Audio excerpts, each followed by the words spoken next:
Thank you very much, Mr. Speaker. Mr. Speaker,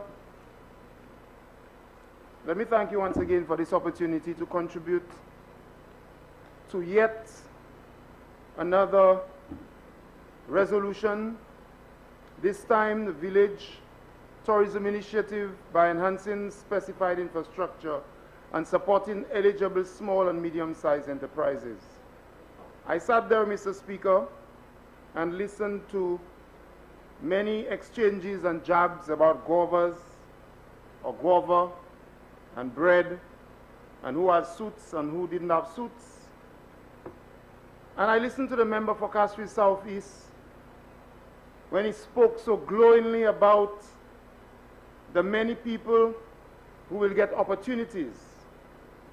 Mr. Speaker, the record of this government will show that the people who really got opportunities are the few multi-millionaires who manage most of the millions and secure the chunks for themselves, the friends, family, and undeserving foreigners of this government.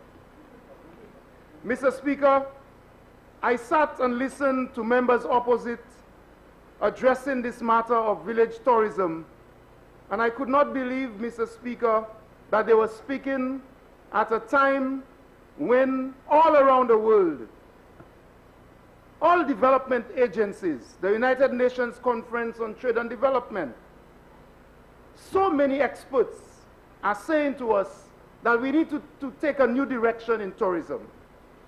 They were there talking, Mr. Speaker, as if nothing has happened in the world, and that they are going to build things all over the country, build things on the roadside so that the tourists will stop and do the very same things that they were talking about prior to COVID.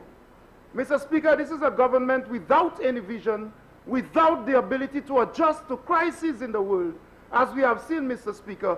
And their responses to this resolution here today prove that. Mr. Speaker, I waited in vain for the minister with responsibility for tourism, and I waited for him to explain to us how this initiative would really impact all of these people whom he said the initiative will impact. But again, business as usual, throwing quarrels to members opposite, and not a focus, as the member for Castries South said, about the thousands of St. Lucian workers who are out of a job today as a result of the negative impacts of COVID, and how this initiative will assist them.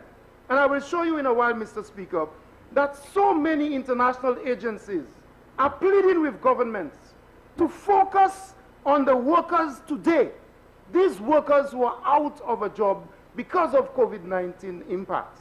And today, I am here in the Parliament listening to these members opposite, as if nothing has happened in the world, and they will build things all over the place to cause tourists to come. It's as if, Mr. Speaker, nobody opposite has explained or understood that tourists don't just come to your country simply because you build this and you build that, and that they are going to come. All of the indicators show that it's going to take some time, Mr. Speaker, before the tourists come back in the way that they did before. When I listen to the Prime Minister time and time again, he speaks about the revenues coming back, as if things will come back to normal. I listened to the member for Castries Southeast, and he said the same thing, to the effect that things will come back the same way they were. Every crisis, the world comes back to normal and things change. All of the research demonstrates, Mr. Speaker, that when we have had major crises in the world, things never come back to the same. They never come back to the way they were. Never. World War II, the 1920s pandemic, everything, every major crisis we have had in the world has caused major shifts in the economies of the world, not just in the small islands, but in the economies of the world. And I have not heard any argument here today which connects the impacts of COVID-19, our tourism in St. Lucia, and indeed the Caribbean, the source markets, the United States, England, Europe, and so on, what's happening over there, and how it connects to these initiatives that the members speak so glowingly of. Business as usual. Mr. Speaker, these members are not ready. They have not demonstrated to the people of St. Lucia how they're going to manage this economy, and they are not speaking to the thousands of people who are out of work. Mr. Speaker, I am here to speak on this resolution, and I want to relate it to the thousands of people who are out of work. Those people who don't know after this month whether they will be getting money to send their children to school. Those people who are tourism workers or workers in the industry who had to pay registration fees. These are the people I want to talk about. Those born and bred St. Lucians. Those people who are grown by the St. Lucian economy and the St. Lucian way of life. Mr. Speaker, the United Nations Conference on Trade and Development indicates that the global tourism standstill due to COVID-19 has cost the sector dearly, especially in countries like ours, Mr. Speaker, that's heavily reliant on tourism. And they speak about how this new tourism could be rebuilt. And that is the kind of thing I'm interested in. How will this new tourism be rebuilt? It is not just about building things as the members indicate. This pandemic gave a blow to many employment opportunities and to people who are working in tourism in St. Lucia. And the echo, Mr. Speaker, as you well imagine, is worldwide.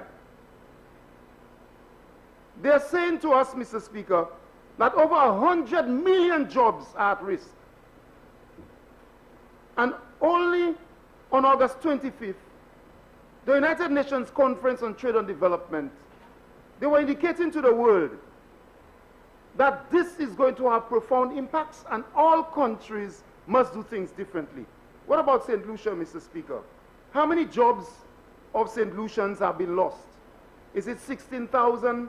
Is it 17,000? Is it 12,000? How many families have been impacted? And we are here in this house talking about guava and people being guava to the house as if this is some kind of papi show. How many families today do not know how they are sending their children to school tomorrow? Families who are people who worked in the tourism industry, Mr. Speaker. And what are the policy responses by this government? This is an urgent situation, Mr. Speaker. L'année chaque monde qui j'appelle travailler en affaire hôtel et différents tourisme.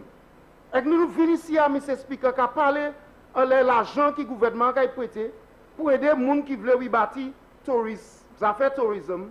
Mais ça m'a dit à tout partout au niveau de la terre. Toute grosse organisation qui a dit que tout gouvernement ni pour garder les affaires tourisme là différent. C'est pas même bagaille tourisme. Ça tout seul maintenant. I did not hear, Mr. Speaker, anybody talking about how these things will connect to livelihoods and how they're going to connect to food security. It's as if all the tourists will return. Exayoka dia, Mr. Speaker, tourism pa kay manye iteye. Même si touristes viennent, ces touristes là pa kay viennent en même manière yote viennent. Comme ça, le gouvernement ni pour prendre un différent chemin. Et nous pas qu'à ouais gouvernement qu'à prendre un différent chemin. À quoi dit c'est même bagaille. Yo venir kay là qu'à parler about gouyave avec pain, toute qualité bail comme ça. Et là il y a autant de monde qui pas qu'à travailler. Qui ça gouvernement essaie pour faire avec ces monde là qui pas savent qui manière yo ka voir ici l'école demain, monde qui ka travailler en hôtel. Combien 100 monde pas qu'à travailler.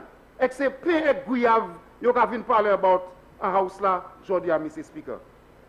There are so many of my constituents who work at Coconut Bay, and they are not working, Mr. Speaker. They need to find out what are the new policy responses. How is their government going to support them and to ensure that they can survive? Mr. Speaker, the outlook is very gloomy. And the reality is this: we have a Prime Minister who continues to make pronouncements all the time. In his presentation today, the Prime Minister indicated that by March 2021, revenues should be back. By March 2021. And that is 7 months from now. In other words, Mr. Speaker, he's indicating to us that the revenues should recover by March 2021. 7 months from now. The recordings are there, Mr. Speaker. If that's not what he said, if he said it in another language, then let me know. If he spoke another language. 7 months from now. March 2021 is 7 months from now. But here is what the United Nations Conference on Trade and Development is saying. They published in a report recently in September of this year, this month, that because of a protracted break in international tourism, a protracted break of 8 months could raise worldwide losses to $2.2 trillion. And they're saying a 12-month break can take it to $3.3 trillion, which is 4.2% of global GDP. Now, Mr. Speaker, I don't know how the Prime Minister got it that in St. Lucia, by March, 7 months from now, our revenues will return. And that's the kind of thing I'm talking about, Mr. Speaker. Being real with the people of St. Lucia. And saying to they're saying to the people of St. Lucia, we are going to do all of these things. We are going to put a jetty over there, and so on. And that's going to make your life better. We're in a situation, Mr. Speaker, where tourism, as we know it, will never be the same again. But this government is living in a dreamland. They promise you all sorts of things and expect you to believe them because the Prime Minister says so. And so by March of next year, our revenues will be back and things will be okay. The same United Nations agency, Mr. Speaker, and I quote them, they say fears abound. In other words, people are afraid. So it's only in St. Lucia the government is very bold and everything will turn to magic. And that's the kind of thing, Mr. Speaker, that causes crashes in economies. Because in St. Lucia, everything is fine. The revenues will return. L'argent touriste ka vie. So, moun pa ni pou konsené parce que gouvernement ka mette ti shop pa la, ti shop pa de la, avec touriste ka vin gen. Tout moun ka di, tourisme pa ka même manière ite.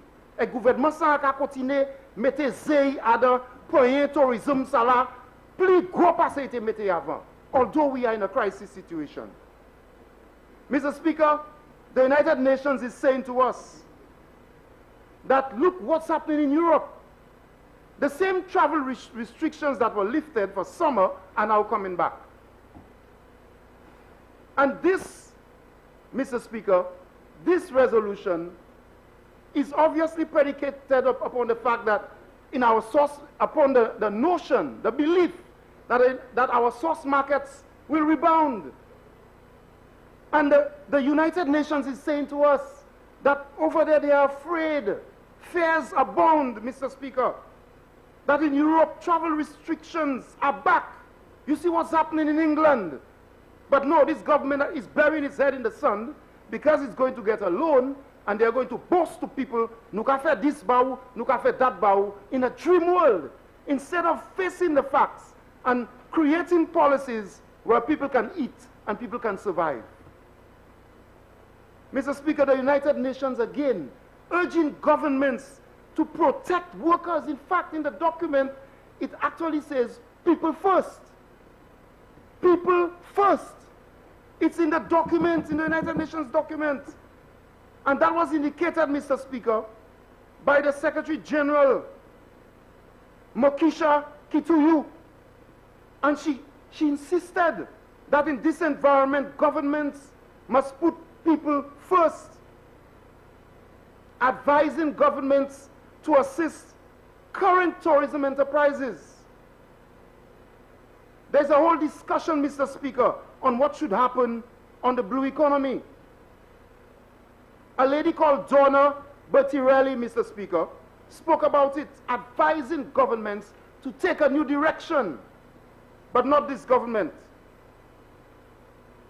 And so many opportunities this document is saying, yes, you can rebuild community, you can do activities that will help the communities and benefit the environment. But what's important, Mr. Speaker, is to focus on these people who are suffering. If the member for Ancillary Canneries and the Minister for Tourism has these ideas, I did not hear him present them in this debate. And if he has ideas for the blue economy and people who are doing CMOS, for example, like in our constituency, the Opicon CMOS farmers are doing very well. I didn't hear him speak about this, Mr. Speaker. There are a few things, Mr. Speaker, that must be done. And I'm not hearing it from this government. I'm not hearing this government talking about a resilient, inclusive strategy to change what's happening with what will happen with tourism and change how our people will benefit. I'm not hearing this government talking about how, in specific ways, they are going to mitigate the negative impacts of COVID-19 on various groups, on women, on youth. They said generally Viewfort is part of it. I don't know if the member for Viewfort South has details, but I don't know what parts of Viewfort. I have not heard any consultations with groups in our area, like the Yelp Environment Group, which is developing a waterfall in the Bellevue Grace area. I have not heard consultations with the Laurels groups and the people who fry fish at Opicon. I have not heard the consultations with the turtle watchers on Sandy Beach. And how is it that this government plans, Mr. Speaker, to boost competitiveness in the new tourism that is coming? And what is it this government is doing, Mr. Speaker, to promote domestic tourism? Maybe the Minister for Tourism can answer. Is there a plan, part of it, to promote digital skills in tourism, to foster growth and sustainability, Mr. Speaker? In other words, Mr. Speaker, the focus of this government seems to be on putting infrastructure in place, as the member for Castries South has said, putting infrastructure in place and hoping that in 7 months the tourists will return. All of the evidence and all of the research demonstrates that any government who thinks like that is a backward government, Mr. Speaker. They are not reading what is happening internationally, and they are not following the advice of all experts who are saying that we need a different tourism, a more inclusive tourism. But building structures around don't necessarily give you an inclusive tourism. And you know, Mr. Speaker, what is interesting? The new tourism that is coming, abhors the behavior of governments like this one. The new kind of tourism, the research shows, is a kind of tourism which is attracted to heritage. And what is this government about? That your heritage is your credit rating. You think the new kind of tourism doesn't know about that? The new tourism that we're thinking about is a tourism that appreciates people and their local assets, their beaches. But there is a government that is hell-bent on giving away our beaches. They had Sandy Beach as part of the DSH deal. And that's the new kind of tourism that's coming. And even up to now, Mr. Speaker, they have plans for developments that will take these developments right up to the edge of Sandy Beach. So how do the policies of this government match the new kind of tourism that is coming? It's a more sensitive tourism, which focuses on your natural assets. It's not a mass tourism. And this government's thinking is still based on a mass tourism. You heard him talk about transportation and all the tourists stopping in that place and stopping over there and doing this and that. So what the government is speaking about is not based in reality of what's going to come in the future, Mr. Speaker. This is a government that has caused to be used our NIC funds or pensioners to cause a multimillionaire to get access to it and to desecrate the burial grounds of our ancestors. But this government is the kind of government that is the of the new tourism that is coming. So this government does not match the new tourism that is coming. All of the actions, Mr. Speaker, demonstrate that they are not in sync with the new tourism. They don't know what's coming. And therefore, I agree with the member for Castries South and the member for Castries Southeast who say that is electioneering. Because that has the thinking that went into this does not adjust to the reality of today, Mr. Speaker. This is the same government during its tenure where a DCA changed decisions so that there is a Maleng Bobo on Gopiton, Mr. Speaker. The same government. And this is the same government that continues to insist that it doesn't really care about what you think and about what you say. They're going to let people bray. They're going to let the jackasses bray. So they don't care with what you say.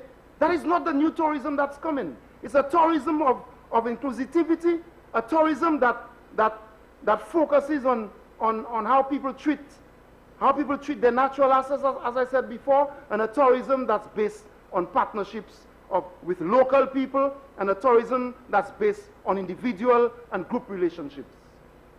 This government is not like that at all.